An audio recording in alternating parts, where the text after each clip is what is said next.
Welcome to the meeting room at Global TV Talk Show, a broadcast service of globalbusinessnews.net.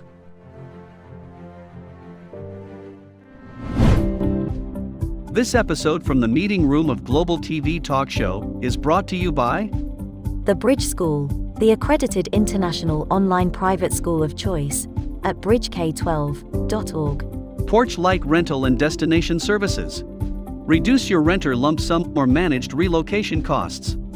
Visit them at porchlightrental.com. And by airs.com.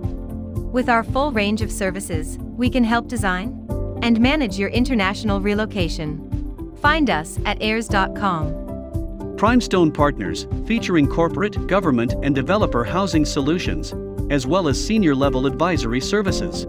Find them at primestonepartners.com. And by International Auto Source. We are the vehicle experts for expats, featuring all major brands of automobiles with flexible solutions and financing. On the web at intlauto.com. Become a global player in your field. Cross Culture to Go provides virtual support for your global business and career success. We can help you thrive in 140 plus countries and markets. On the web at crossculturetogo.com. This is Ed Cohen in downtown San Diego, and you're on Global TV Talk Show, a unit of globalbusinessnews.net. This is all about thriving in your life and at work, and how leaders need to get it together post-pandemic, in a new world. Do we have trust? I mean, would you trust getting into an elevator with people without masks? I don't know. What about being in an office? It's weird. So, welcome, Denise O'Malley. Tell us about your liberation.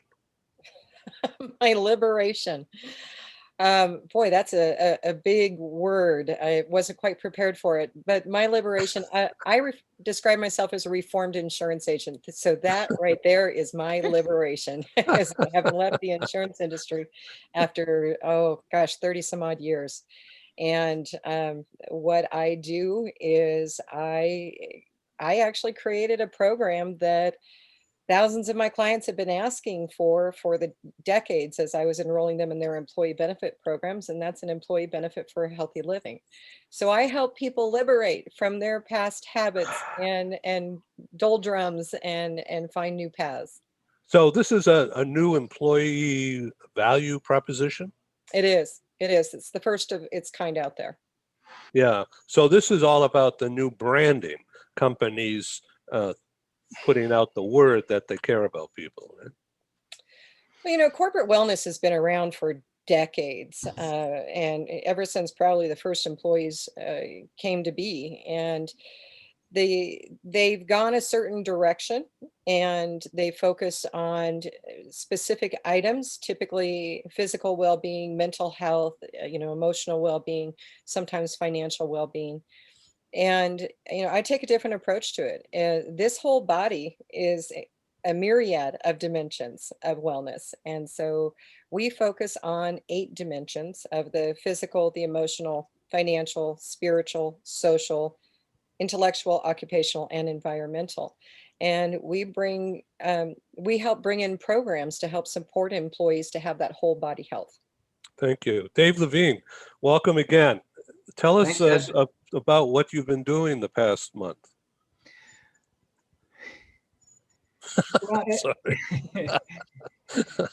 Sorry. Lots of stuff. We're emerging from the pandemic, but at the same time, the U.S. and to a much lesser extent, Canada and other countries are emerging.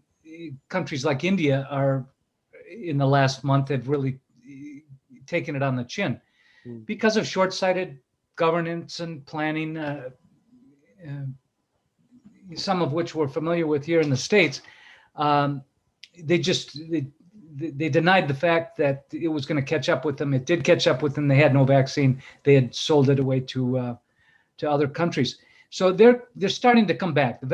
Many countries have helped out with personal protective devices, medical devices, oxygenators, and now vaccinations. And I just heard on the news that 500 million, a lot of doses the U.S. was donating a lot of doses, not only to India, but underserved countries to have them in the next year or two. But so it depends. To answer your question, depends where you're focused. We've been doing a lot of counseling of Indian expats. Indians outside can't return home, concerned about their loved ones back. It's just been a mess. Even for chaotic India, it's reached a level of chaos. The close friends of mine there describe anecdotes that just curl your blood. It's really been tough, but they are starting to emerge from that now too. So I know that scenes on the TV from burning pyres, I mean, it's just, and everybody's impacted. One of my clients, a young woman with a 3 or 4 year old, and the nanny came down with COVID. So think of that, like, wow. So, and she'll be on our talk show in the next couple of weeks and give us an update. Yeah, that's the low cost of living in India, Malaysia, other countries allow middle class to have nannies and home housekeepers, but it just increases that potential spread that much more in an unvaccinated society. Japan, most sophisticated, very low rate of infection, then starting to pop up, and they've got no vaccinations. Only 3% of the population is vaccinated today. So it's a different case in Europe. They're starting to emerge now. I was just on a call 3 o'clock this morning, 11 o'clock Central European time. There's the European Employee Assistance Forum is going on, their annual conference, which of course is virtual this year. And just a lot of dialogue about how EAP and wellness participation has doubled and tripled over the past 10, 12 months, and how they're starting to come out of it now. Right. Introducing Stephen Howard, partner and leader of the Thrive and Strive series. Hi again, Stephen. Hey, Ed. Good day. I've got a question for Denise. Do you see your program? I read a lot of research right now that's showing somewhere between 35 and 60 mills are contemplating changing companies once the lockdown is finished, once people go back to work. Do you see that your type of a program helping organizations reduce that kind of employee attrition? Theoretically, yes, it should. You know, it all boils down to, is an employee happy with where they're at? Are they thriving with where they are at? And if they're not, then yeah, they're going to jump ship. But, you know, I'm hearing some stories of some incredible job hopping going on with getting new positions that are almost 50%, 100% more than what they were making before. So you've got that going on. And so people will be jumping for that reason. But the bottom line is if an employer is catering to their employee base and helping them live these happy, healthy, and thriving lives to attain and maintain optimal well-being, the employee is not going to be inclined to job hunt and job hop out there. So theoretically, yes, it should help with it. When I say theoretically, because it all depends upon management and how they implement it and what are they putting in place and how are they communicating it. And there's so many different factors to it. I mean, the fact of the matter is 24% of employees will participate in some sort of a wellness program. Well, what about the other 76%? You need to find out what's going on with them. And if you're not, then you're going to have that attrition that's taking place in the marketplace. That, you know, the employers need to understand there are 4 types of employees. There's the can'ts, the shan'ts, the don'ts, and the won'ts. The can'ts are the 24% who can't wait to get going. They're going to do whatever an employer puts out there. You have about 5% who won't participate because they don't think they can because of their medical condition. You have about 10% who aren't. I mean, I'm of the Archie Bunker era, and these are the Archie Bunkers of the world. They're going to cross their arms and say, no way, not doing it. Okay, fine, leave them alone. the 60 to 61% of the employees that are don'ts are the ones the employers need to pay attention to. Those are the people who say, I don't like what you're offering. Hey, thanks, but I don't like it. It's not what I want to do. Or they're the ones who say, I don't have the time, I don't have the money. And the bigger component are the ones who say, I don't do anything for myself, or I don't know where to get started. So if an employer just throws a wellness program to the wall to see what's going to stick, it's going to stick with 24% of the employees. You got to do a little more investigation. And you find that 24% consistent Yeah. across all organizations, all industry size, Pretty all much. parts of the country? Okay. You know, it's a Rand Gallup study that was done that 24% comes from. And basically what it said was that 60% of your employees know you have an employee benefit program or a program for wellness. And of the 60%, 40% will actually participate. That's 24% of the general population. Those are not my made up numbers. What kind of consultant are you?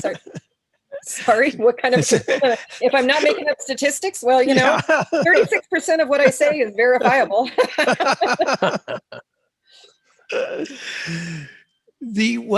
Which part of the wellness programs are the most popular in your experience so far? Well, with our plan, it's the personal services. We do things a little bit different. Ours is an employee benefit program. Most of the wellness programs out there are a corporate program where it's like an EAP, all employees are included, and it's there. Ours is an enrollment-based program, like you would enroll for your health insurance plan. So the employees have to opt in.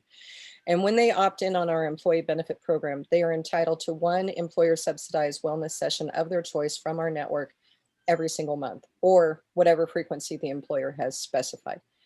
That session can be used for massage, chiropractic, acupuncture, nutrition. You want to see an intuitive counselor that we call a psychic, you can. We even actually have those in our network. It's whatever you are doing to do wellness at least once a month, because wellness isn't wellness if it's not done on a regular basis. Well, Stephen, what's a boss going to do?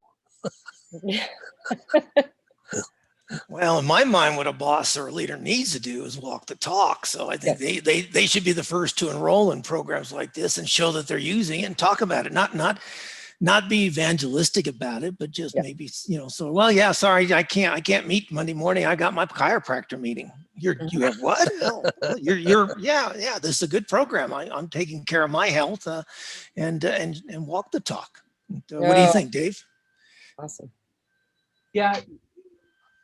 I don't know how the 24% sort of rings as true, but as Denise, I'm sure would be the first to say, there's lots of variability. There's 70% participation program because there's a turned on HR benefit or medical director somewhere in the company that's promoting it. And one of the keys in effective promotions and therefore participation and engagement is that executive level sponsor, like you're saying, Steve. Walking the talk. And if you can get the CEO on to say, I'm doing this, you can trust these guys. I don't need to know about what you're doing. It's confidential, but I'm doing it for myself. And these are the reasons why. And I strongly encourage you to, that's more of a 70% participation company than just the check the box type company that's realizing 2-3%. Yeah. You are so right, Dave. It starts at the top. If you don't have senior management engaging, it's not going to happen. The greatest saboteur of a wellness program are the frontline managers. The ones, think of an HVAC company. You've got a bunch of crews out there. The shift manager is not making his or her bonus if they aren't out on the job. They're going to be saying, oh, get out of that wellness education meeting. You don't need to go there. We need to get on the job. What they don't understand is if you don't have happy, healthy, and thriving employees, they're not going to show up for work. And then you're not going to have the crew to go out to the job to make your bonus. So you've got to get all levels of management engaged. And at the same time, there's somebody given that line manager who you just talked about static for not meeting numbers. So there's culture wars going on. There's culture wars. So Stephen, this is leadership then, 101, right? It's leadership, and you get what you measure. And if you want to measure those productivity numbers, then you're not going to have the happy, thriving employees that Denise is talking about. If you want to measure employee attrition, or a better word, employee retention, then having those happy, thriving employees and those engaged employees is going to be critical to that number. So it's really how you manage your business, lead your business. Again, whether you're an entrepreneur or a Fortune 500 company. You know, the top level of management needs to understand that wellness programs are people risk management. The business owner mitigates risk in their business every single day. They have business owner policies. I mean, let's look at this. We got ransomware policies, out there. You insure the things in your business and you mitigate the risk by putting programs in place to mitigate it. A wellness program is nothing more than people risk management. And if it's done correctly, you can actually prevent up to 20% of your gross revenues from walking out the door because your employees are not happy with being there. We interrupt this broadcast to bring you a timely announcement. Hi, I'm Sergey Gorbatov. I'm Angela Lane. Together we are researchers, writers and practitioners in the field of human resources. And we've also been multi-country, multi-assignment career expats. We owe our professional development and growth to a very large extent to the international assignment opportunities that we have had. But in a world where distributed work may become the norm, we also want to understand what will happen to the nature, duration, and purpose of international assignments. Together with our colleague, Julian Dalzell from the University of South Carolina, we're undertaking a study on the future of expatriation. And we'd value your contribution. You can participate in this important study by completing a simple 10-minute questionnaire. Access the questionnaire by typing in your browser tinyurl.com/expert study. That's tinyurl.com/expert study. You can also find the link here on Ed's website next to this video. Thank you for joining us in this study. In return for your contribution, we'll provide you with a copy of our research. And of course, you'll be invited to an exclusive webinar hosted by Ed, where we will share our findings right here on Global Business News. And so please go to tinyurl.com/expat study. Take the survey so that we can better understand the future of expatriation.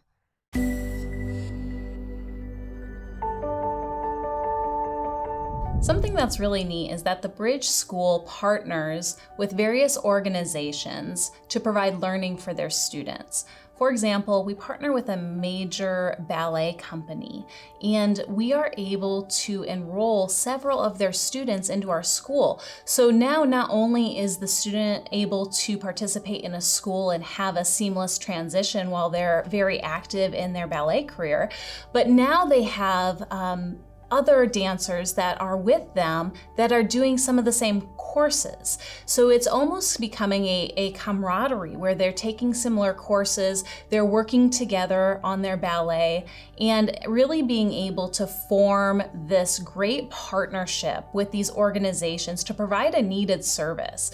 A lot of times there are student athletes who will spend hours and hours at the gym or at the basketball courts, wherever it is. And if they're attending a traditional school, they're in school from 8 to 3. They get a quick snack, and then they're at the gym for 3 to 4 hours in the evening. Coming to us and having that partnership, they're able to break that up throughout the day. They can have a morning practice, get some schooling in, have an afternoon practice, finish their schooling in the evening.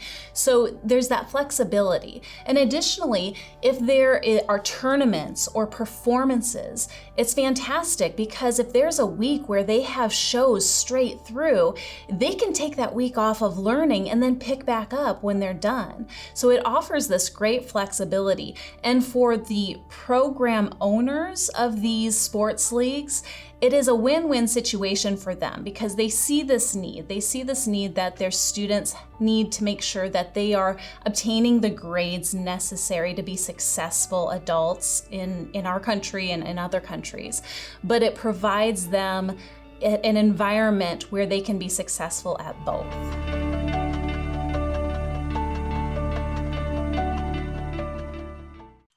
So my friend for a long time and past speaker at our live meetings in Washington, D.C., Chuck Brooks, is a recognized expert in cybersecurity.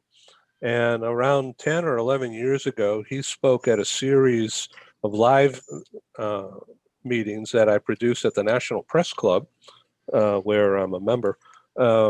And we had all the government types there. I mean, all the whole alphabet, and the risk managers in the audience. But hardly any corporate came. All right. And now Chuck was just on our program on the latest cybersecurity thing. He was talking about solar winds. This was about a month ago.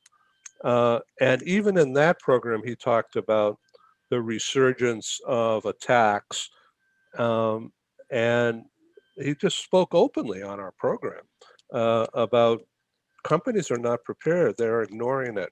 And now, in the last 2 weeks or so, with the Colonial Pipeline and the meat plant, JBS.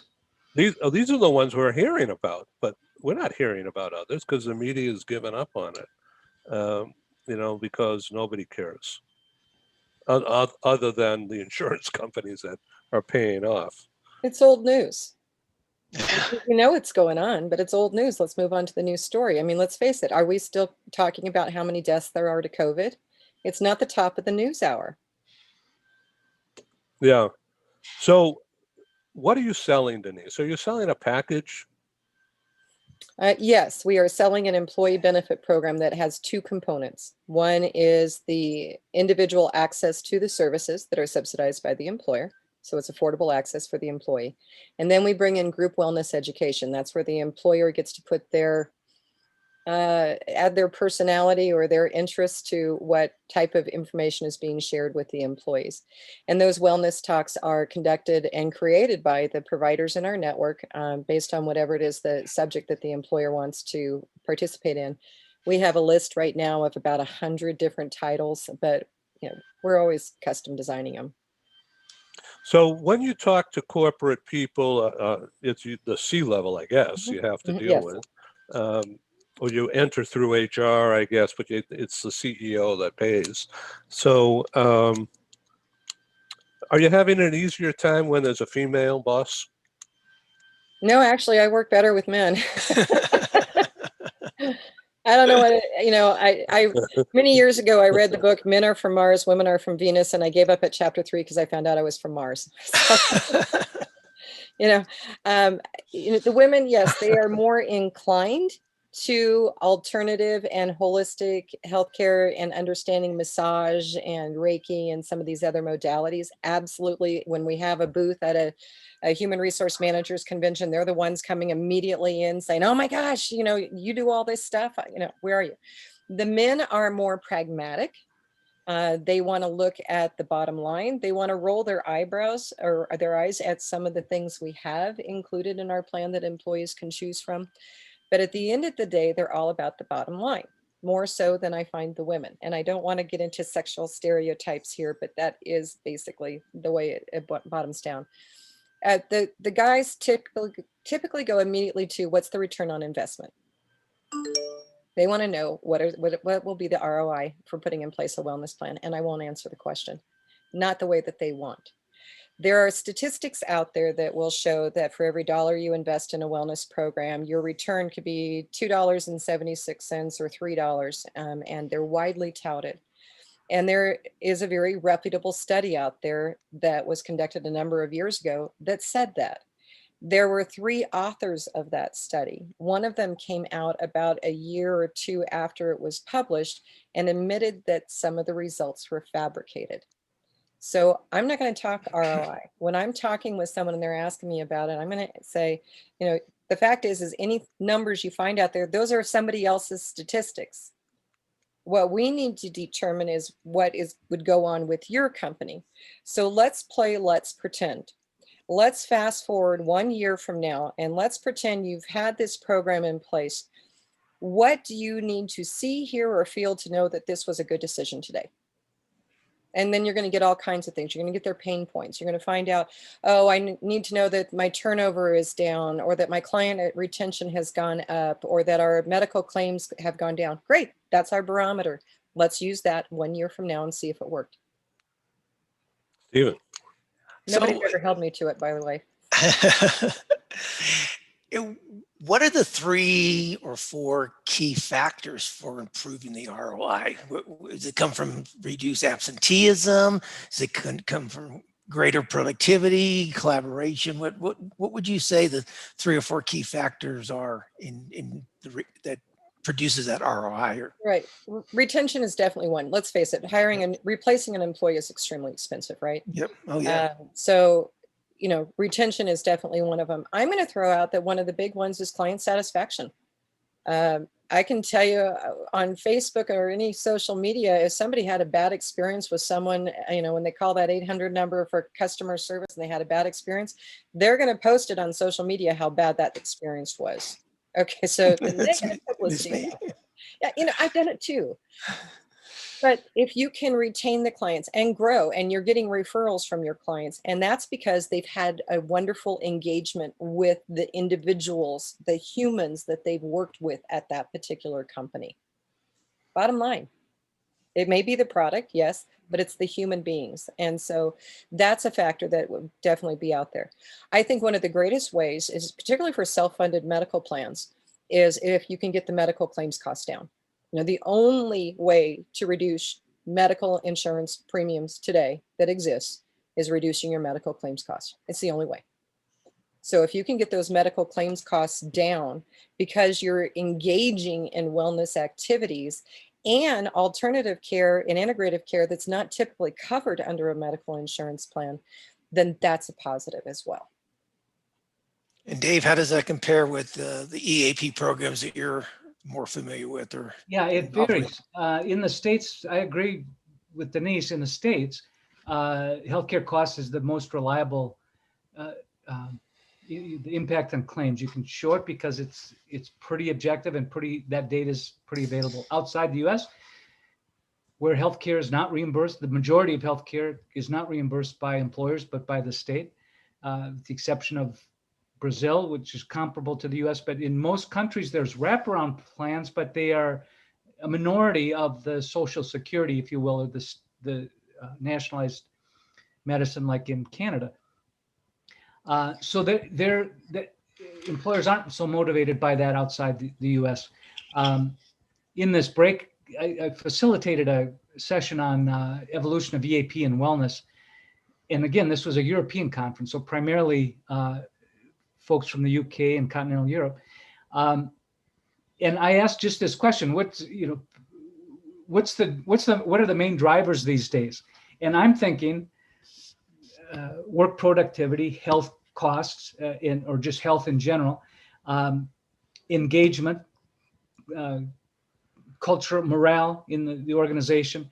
Not unlike, we can go back to that Gallup's other study on engagement. They've been renowned in measuring engagement, safety, risk management. But the groups that I was facilitating came back and said, in this era of COVID, it's mental health. The same thing these folks have been selling for years with the stigma and trying to fight the stigma and educate employers to the importance of emotions and the softer side of things. Now that's the main driver. Employers are recognizing, because of all the adjustments, schooling at home and living in closer proximity with whoever is under the roof with you, adjusting to working from home, let alone the loss that goes along with that for many families have gone along with this devastating virus. Just mental health is on the top of the list now. So that is the driver. So whereas before, when you counted utilization or participation in an EAP or wellness program in behavioral health, it's like, who cares? Well, so what? Well, now the so what is answered. That's what employers are looking for these days. For how long that will last, who knows? But it's an important pillar to build upon for as we go forward. Important way to penetrate the stigma that has kept EAP utilization down to 5% or less in most companies. I need to ask an off-the-wall question, and the audience out there probably realizes this is unrehearsed. So here we go. We'll start with you, Denise, okay? Okay. What about safety and security of the employees at work, wherever that is? In other words, shootings, kidnapping, somebody wearing a suicide vest of explosives, all this crazy stuff that you see in the movies, or just in the Middle East somewhere, in the news. In the news. But man, it's like, oh, look what happened in Washington D.C. on January 6th. But and will that happen elsewhere?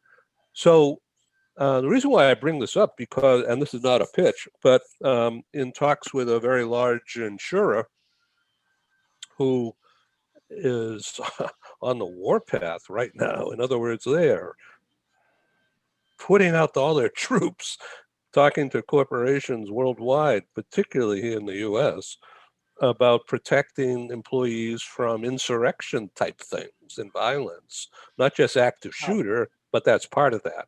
But all the other BS that goes with that. I mean, look at the school shootings. Yeah, Or well, supermarket I live in Denver, shootings. Colorado, so we're kind of right. familiar with some of those big shootings. Yeah, it's crazy. I mean, it's almost like, and this is just from me as a broadcaster, not a healthcare professional or safety expert at all, but it just seems like ISIS or somebody like that has infiltrated America. And with all these crazy things going on, they've never happened before, other than in wartime situations somewhere else. Well, we have to figure it that the unimaginable, easy for me to say, is imaginable now. And so we have to prepare for that. And I'm not certain exactly what your question was as to I don't know either. How can an employer prepare? We've dealt with this. We created a holistic healing crisis support team to go in after a workplace crisis. The experts say bring in the EAP and the psychotherapists and the counselors, but the fact of the matter is that's not enough, because that's not necessarily what's going to, if EAPs are only having a 5% utilization rate, it means that there are a lot of people whose needs are not getting met, because that's not the course of that they need to go for their trauma healing. It may be that they want to do Reiki. Reiki is an approved program for PTSD at the VA now. There's all these other things that can be done. So we created a holistic healing crisis support team, and we've been called into action a couple of times now, where we bring in a variety of healers to work with the employees, and we can work side by side with the EAP if we need to. But an employer does need to have a game plan, and they need to have a care plan. I was on a webinar yesterday about grief in the workplace, and these were with HR executives, and talking about, oh my gosh, for the first time, we've had to deal with grief issues. We've got employees grieving because they lost someone during COVID, or, the whole 18 months that we have gone through as a society. And we need to have some sort of a care team to be able to support these employees and help them through this process and get them the resources that they need, because there are people who just don't know where to turn. So that's really the first thing an employer needs to do. The other thing that I would suggest, and we've talked about this with a number of not only our providers, but some employers, is self-protection. We have people who can train on the martial arts. We have people who can train on, we have a PI as a part of our group who can go in and train about pepper spray and other kinds of defenses if you need to have that. But they do need to have that education in place, and they need to have a guideline available so that when crisis hits, they can immediately turn to it, and they're not trying to create the game plan as they go along. What about in some states where people can carry guns in the open, or even? Oh, that scares me. Right. I mean, they're not allowed to be on the company grounds, right, when they have guns, even though it's legal in the state. It depends on where you are. My sister's a school teacher. When they started talking about having school teachers being able to have arms in the classroom, I just about freaked out. I think that I'm not a good expert on this one, but I can say from my own personal opinion and perspective, it needs to be well thought out and well trained. Don't just let anybody bring that sidearm in. So at one time we did a meeting in Silicon Valley. This is now 2 years ago. God, it seems like yesterday. But so we had, Silicon Valley, it's all tech stuff. This was two years ago. A company called BetterHelp.com. So telemedicine. Mhm. And BetterHelp.com, go check it out. Yeah, they're one of my advertisers, but they have a phone-in mental health line. Mhm. It's huge, Mhm. hugely possible, and absolutely guaranteed quiet. Nobody knows about it. No stigma. Mhm. There's a lot of that out there. They're not the only ones. It's good to know about this one. I'll look into them, particularly since they're one of your supporters. But there are a bunch of resources out there, and they just need to, start Googling, find out what their resources are. Those telemedicine lines, the mental health lines, they're fabulous. And we have a number of them in Colorado that I have some I experience. bet. Yeah. Yeah. So our movie theater is opening up. I mean, I'm just thinking about Columbine and all that. But so anyway, let's talk more positive things, Dave. Help us. Well, I think there's sort of, you're touching on an issue that's near and dear to me. There's sort of two convergences of this as the field evolves further. You've got the Better Health, and I think the world of them. I think they have a very good service. And similarly, there is a Lyra Health, Headspace, Talkspace, Silver Cloud, EQ Care, to an extent, Wellness Checkpoint. These software-oriented, high-tech firms that make care very accessible, but they're not necessarily traditionally trained in clinical services. And then you have the Magellans and ComPsychs and Optums and Aetnas and Beacon Health, just acquired by Anthem last year, behavioral health specialists with a more traditional discipline, clinical practice and intervention. And you see a convergence, and one appreciates the other. And the traditional have to take on the tech to become more relevant, more accessible. The tech have to and worry about giving up their values of confidentiality that you emphasized just now with Better Health, as maintaining that value of confidentiality. But that's a worry on the traditional side, and on the tech side, it's oftentimes cost and a lack of efficiency as they try to get more traditional. But there's definitely a blending going on, and it's exciting for the field. It's I don't know if you wanted positive, but we're in the midst of more change, unprecedented evolution in workplace-based employee support services because of COVID and because of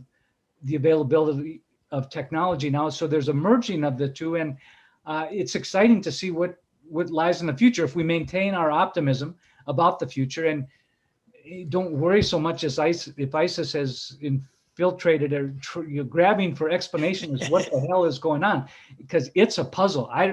Who can explain what's going on in the divisiveness in this country and other countries similarly, the right and left divisiveness. But I think if we stick with it and stick with our values, the right solutions, the right help will continue to emerge.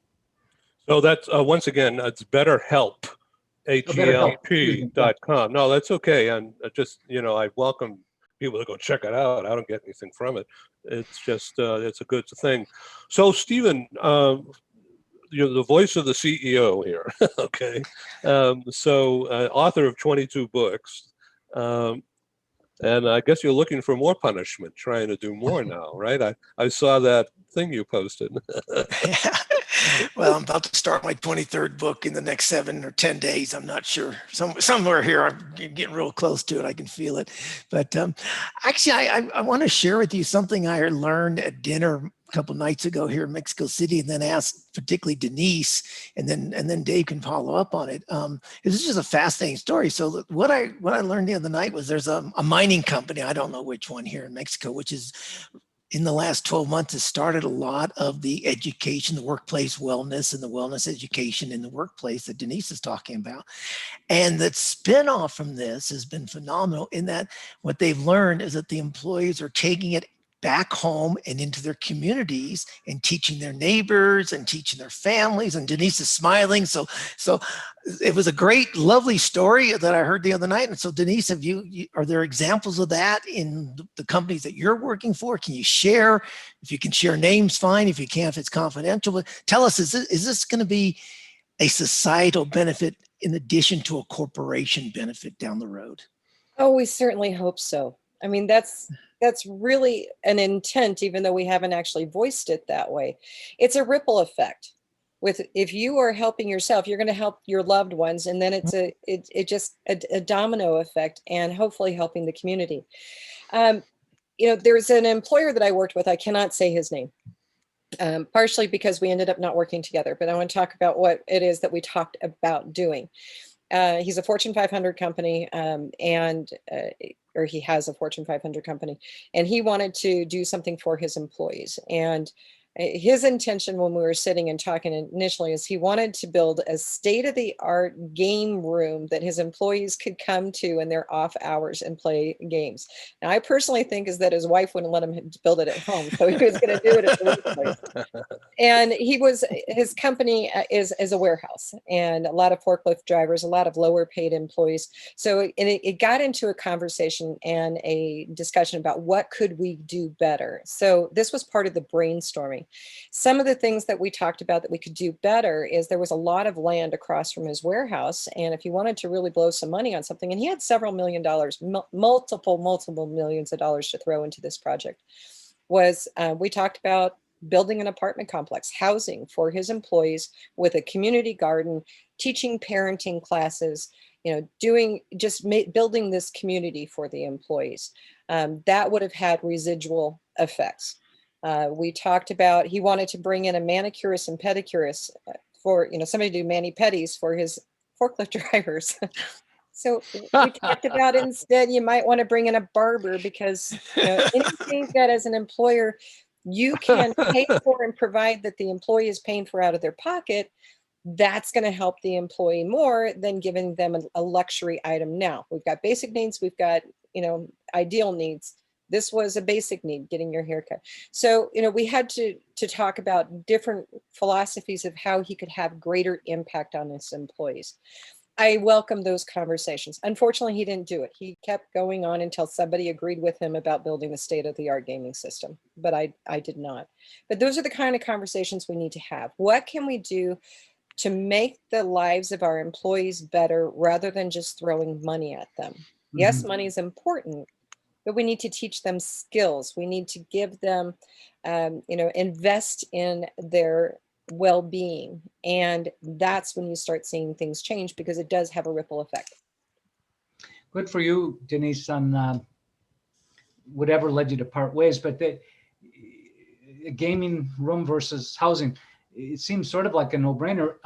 But if you're asking the customers what they need to improve their station in life or their wellness or their ability to thrive, you're never going to depart too far from being relevant. And the relevance of that has been proven.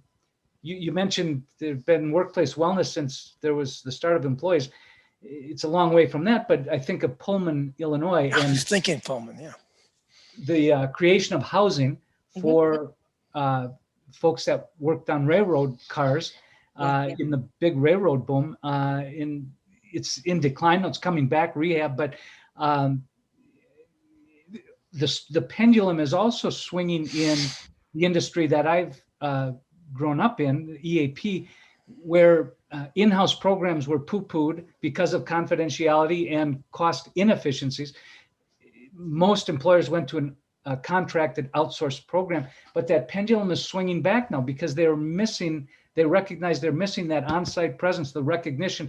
As the importance of culture and engagement increased, so too you needed a point person on that to rally around that. And you get that with an on-site wellness person. And many employers have returned to that. Google was the first that I'm aware of, but many others have returned to an on-site presence at least 4 hours a week, but sometimes, depending on the size of the population, the concentration, a lot more. Yep. Stephen, it sounds like a book. Possibly. I'm not sure I'm the one to write it. I could use a couple co-authors. I might have a couple co-authors here we can talk to about doing this. But it is interesting how it is on the upswing, though. I mean, I don't know whether it's one of those things, if you think about red cars, you suddenly see a whole bunch of red cars in the traffic. But the last couple of weeks, the workplace wellness articles on LinkedIn and Forbes and the Wall Street Journal, Entrepreneur, Fast Company, it just seems to be a plethora of them. And on the other side of the pendulum, using David's analogy, is the number of articles about anxiety about returning to workplaces, where you started us off earlier, Ed, about that. So my question is a little bit to both of the panelists is, how can these employee assistance programs or wellness programs, how can they be used to kind of reduce some of that anxiety about, or can they, anxiety about returning to the workplace? Because it's going to, over the next 6 months, it's going to, people returning to the workplace is always going to escalate, and then anxiety is going to escalate. So David, why don't you start first, and then Denise? Well, it sounds like okay. a TV sitcom in development here. The new Office or new reality TV. Your media, a book or a sitcom, a reality TV show. Well, I agree. Just putting it on the table, whatever your choice of media, just putting it on the table, I think, is the first step, to talk about it and try to find some common ground. Some people will thrive, to use your TV talk show name, will thrive at home and continue to thrive and be much more productive and effective and happy and healthy for their company. Others won't, and long for that the camaraderie, the creativity, all those other pluses that come from a presence at work. Just putting that on the table in not necessarily a one-size-fits-all mandate, I think, is the first step in finding common ground, because the employer wants to be most profitable. And if they do that through happier, healthier employees, some may be working from home and they may give up some real estate costs, and they maintain some real estate costs for those that feel more creative and healthy at work. So, Denise, why don't you state clearly, loudly, what your website or email is? Absolutely. The website is U as in YOU, definewellness.com. The words are behind me here. Yeah, great. Okay. And Dave, how can people reach you? Globalcareexperts.com. Stephen. Well, I'm at CalianteLeadership.com, and it's not Caliante as in hot, but it's Caliante as in passionate, which is the second definition of Caliante. So it's passionate leadership. CalianteLeadership.com. That's CALIENTE, and has nothing to do with gambling. No, nothing to do with gambling. And well, thank you for being on Global TV Talk Show. Please come back again. Thanks for having us. That was a good discussion. Thank you. All right. Ciao. Thank you for joining us in the meeting room at Global TV Talk Show. Have a wonderful day, and stay safe.